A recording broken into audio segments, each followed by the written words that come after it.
أني ناشطة مارة محمد، اختطفت 8/11/2019 السنة اللي راحت. اختطفت قريب عن ساحة التحرير، أخذوني مكان مجهول وجهة مجهولة، أني ما أعرفها نهائيا. بقيت 11 يوم، أول 5 أيام 6 كانت مجرد تحقيقات. بعدها صاروا يطلبون مني أشياء أنا ما أقدر أسويها، من ضمنهم الفيديو اللي انتشر هو كان تحت تهديد السلاح، والفيديو طويل. مو بس ما تكلمت بس عن عبد الله النائب الشيخ عبد الله، بعد اكو هواي نواب اني تكلمت عنهم، اجبروني انه اتكلم عنهم، وهواي شخصيات اني اصلا حتى ما اعرفهم، حتى النائب حجي او الشيخ عبد الله اني ما اعرفه شخصيا، لا من قريب ولا من بعيد نهائيا. وحدث العاقل بما عقل. هل من الممكن اني أخرج بهاي الكلمات البذيئة والرديئة وأتكلم عن شخصيات وعن نواب؟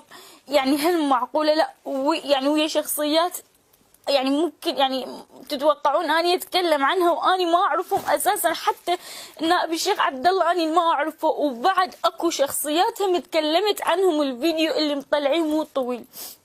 بعد أكو ما أعرف، قالوا لي أول بداية قالوا لي استسجلين، قلت لهم أنا ما أقدر. كانوا يقولوا لي أوكي يعني ما تطلعي منا نقتلك. قلت لهم زين أوكي، أنا أفضل تقتلوني ولا أطلع بهاي الصورة الفضيحة.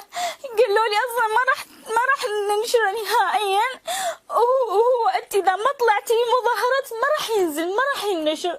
حتى أنا رحت من طلعوني، رحت سافرت تركيا، وفعلا ما كان اكو اي شيء ولا نشر ولا اي شيء. ليش هسه بهذا التوقيت نزلوه؟ ما اعرف.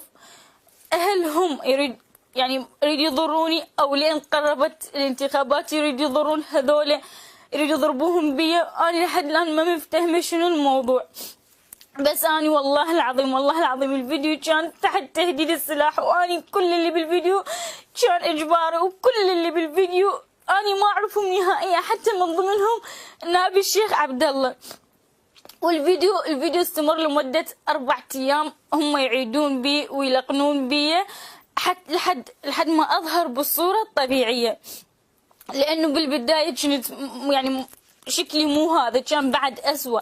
هاي بعد التعديلات، وبعد جابولي حتى والله العظيم يعني عود على أساس مكياج مو مكياج، هو كان أصباغ هذه مال حياطين. قالوا لي أنت مو ماكيرة تقدرين تسوين من عندها وتخلين الوجهج.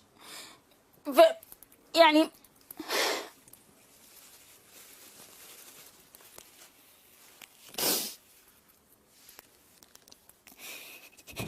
فيهم الجهاد.